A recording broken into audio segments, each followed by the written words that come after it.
Não se turbe o vosso coração, credes em Deus, credes também em mim. Na casa do meu Pai há muitas moradas, se assim não fosse eu vou-lo teria dito, pois vou preparar-vos lugar, e quando eu for e vos preparar-vos lugar, voltarei e vos receberei para mim mesmo, para que onde eu estiver, estejais vós também. Muito bom dia! A cada dia que acordamos, o nosso coração se enche de esperança, na expectativa de vermos o céu se abrir, nos encontrarmos com o nosso Salvador e vivermos com Ele para todo sempre. Podemos imaginar aquele momento difícil em que Jesus falava para os seus discípulos que estava indo aos céus, e Jesus se volta para eles e fala: não se turbe o vosso coração, credes em Deus, mas creia também em mim, eu voltarei para buscar vocês. E aqueles homens se encheram de esperança, pregaram o Evangelho, e chegou o momento de perder as suas vidas, e eles entregaram as suas vidas porque acreditavam que o reino do Senhor seria estabelecido nessa terra. Hoje, nessa manhã, eu e você precisamos a cada dia entregarmos o nosso coração nas mãos do nosso Deus, para que o reino dele esteja estabelecido dentro de nós, e as mesmas convicções que os discípulos tiveram no passado, nós teremos nos dias atuais. Todos os dias nesse canal nós estudamos um capítulo da palavra do Senhor. E nessa manhã eu convido você a ter a palavra de Deus nas mãos, no livro de Mateus, capítulo 6, o versículo 1. Guardai-vos de exercer a vossa justiça diante dos homens, com o fim de ser vistos por eles. De outra sorte, não tereis galardão junto de vosso Pai celeste. Nós precisamos a cada dia sermos cristãos autênticos. Jesus veio estabelecer o seu reino num mundo que estava escravizado pelo pecado. Jesus veio estabelecer o seu reino no mundo onde um outro governante governava o coração dos seres humanos, que era o pecado, que era Satanás. Mas Jesus veio advogar que todos os filhos que estão nessa terra lhe pertencem. É por isso que na cruz do Calvário Jesus se entrega e convida a todos irem a Ele e entregar o seu coração exclusivamente ao Senhor. Quando em algum momento nós imaginamos que a vida cristã é fácil, na verdade, eu preciso dizer para você que não é nada fácil, mas é possível. A vida cristã é um milagre, é a transformação que se dá na vida de um cristão a cada dia. Quanto mais nós nos colocamos nas mãos de Deus, as mudanças acontecem. Quanto mais longe nós estamos distantes do Senhor, nós não conseguimos as mudanças. Mas aqueles que se submetem exclusivamente a Deus, eles terão vida nova, que é uma obra do Espírito Santo. É muito fácil hoje em dia nos depararmos com pessoas que se dizem ser cristãs, mas apenas com atos exteriores. Mas a verdadeira mudança de coração só se dá com aqueles que se submetem exclusivamente a Deus. É Deus que implanta o seu reino dentro da nossa vida, do nosso coração. Somente quando nós permitimos que esse reino nasça, se desenvolva e se multiplique dentro de nós, é que verdadeiramente nós alcançamos uma verdadeira mudança. No versículo 1 do capítulo que nós estamos estudando nessa manhã, nós podemos observar que o Senhor fala a respeito da verdadeira justiça. Ele espera que os seus filhos vivam a verdadeira justiça, mas essa justiça não pode ser uma justiça alcançada por atos externos com o objetivo de vangloriar.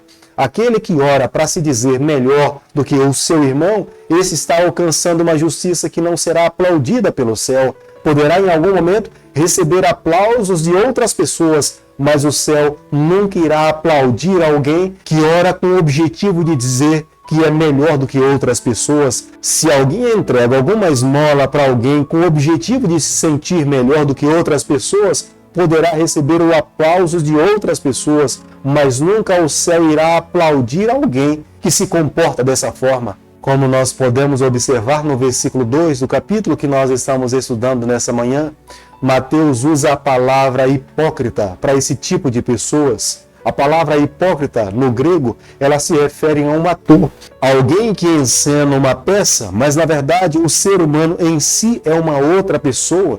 Viver uma religião dessa forma, apenas na prática, diante de outras pessoas, jamais poderá ser aplaudida pelo céu. Mas Deus, nesse momento, esperava que os verdadeiros cristãos vivessem a Ele com autenticidade, com sinceridade de coração, com uma verdadeira entrega. Como nós podemos observar no versículo 7, quando Mateus está falando a respeito das orações que elas eram repetidas, Eram orações que muitos judeus ou muitos pagãos, diante do seu Deus, eles usavam o nome de vários deuses com o objetivo de que algum Deus, em algum momento, ele pudesse ouvir a oração desse ser humano e atendesse o pedido desse adorador.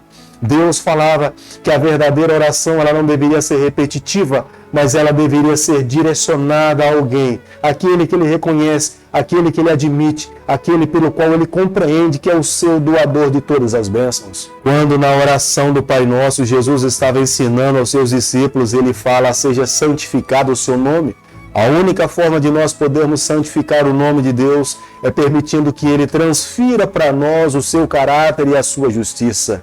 Se nós permitirmos que o caráter de Cristo seja implantado no nosso coração, é permitir que o reino de Deus seja implantado na nossa vida, nós iremos santificar o nome do Senhor. Porque cada cristão, aonde ele for, aonde ele viver, ele representa Jesus Cristo.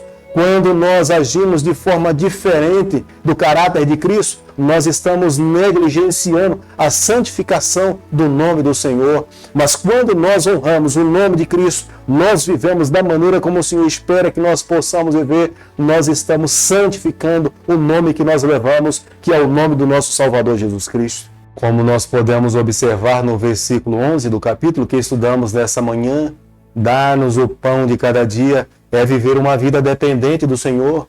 O que nós recebemos hoje é para o dia de hoje. E o que Deus irá prover amanhã será uma providência no Senhor.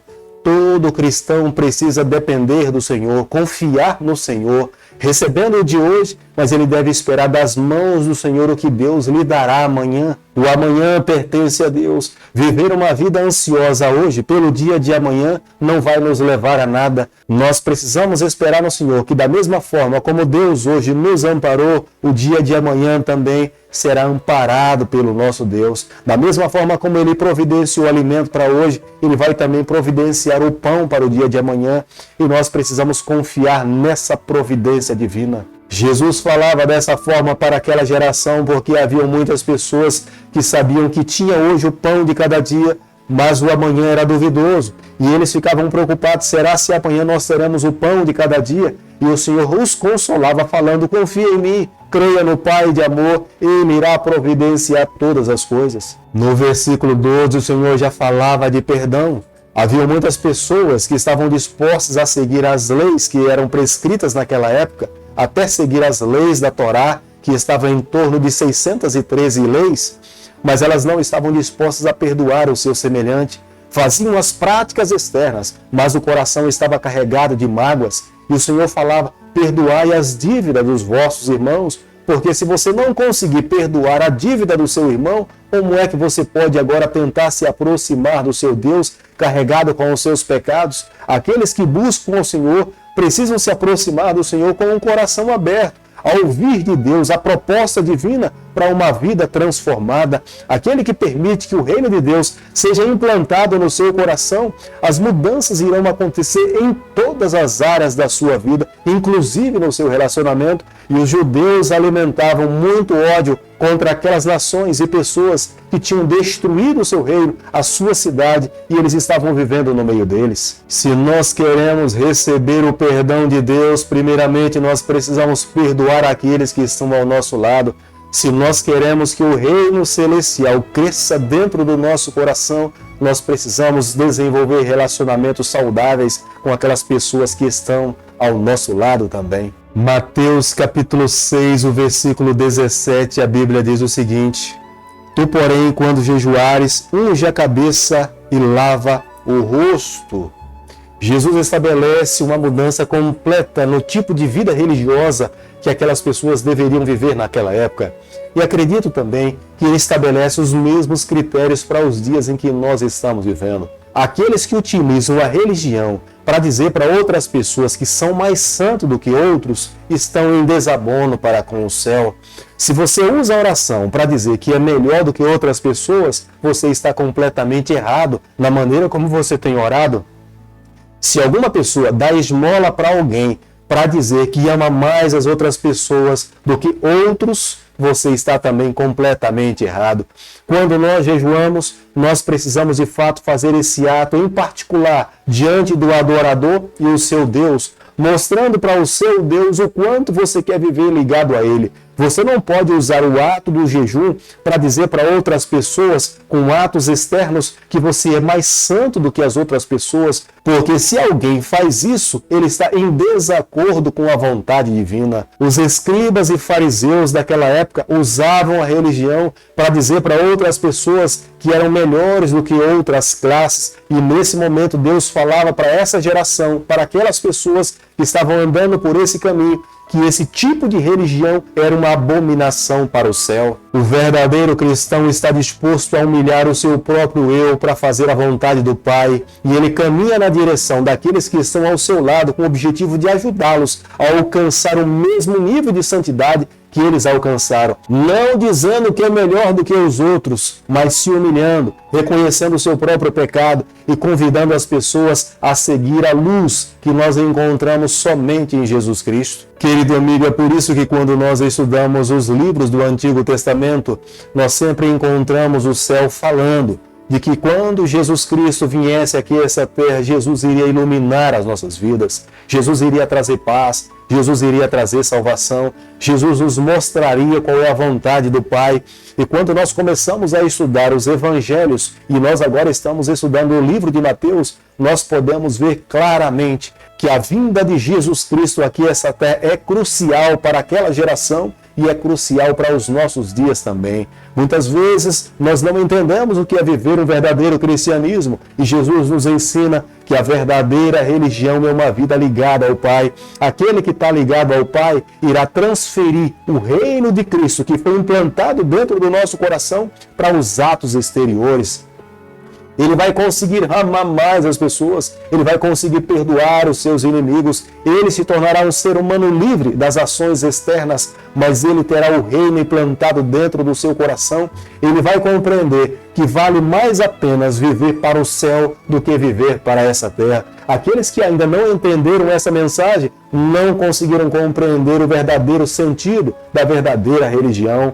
Deus hoje nos convida, da mesma forma como Deus um dia convidou aquela geração para entender a sua mensagem, Deus hoje nos convida que nós não somos cidadãos dessa terra, nós somos cidadãos das mansões celestiais, da Nova Jerusalém. Eu e você, na nossa identidade, nós encontramos, nós somos filhos de Deus, nós não somos filhos dessa terra. Embora tenhamos nascido nesse mundo, nós nascemos para testemunhar do Pai. Nós temos um propósito de vida, é um dia estarmos ao lado do nosso Deus por toda a eternidade. Querido Pai, nessa manhã nós abrimos o nosso coração para entregarmos a nossa vida exclusivamente ao Senhor. Toma o nosso coração, perdoa os nossos pecados, abençoa a nossa vida, nos dê a graça de estarmos com o Senhor por toda a eternidade. É o nosso pedido, é a nossa oração que nós fazemos em nome de Jesus. Que o Senhor te abençoe e te guarde. Ele faça resplandecer o seu rosto sobre você. Que Ele tenha misericórdia de você. Que sobre você nessa manhã Ele levante seu rosto e conceda a sua paz em nome de Jesus. Amém.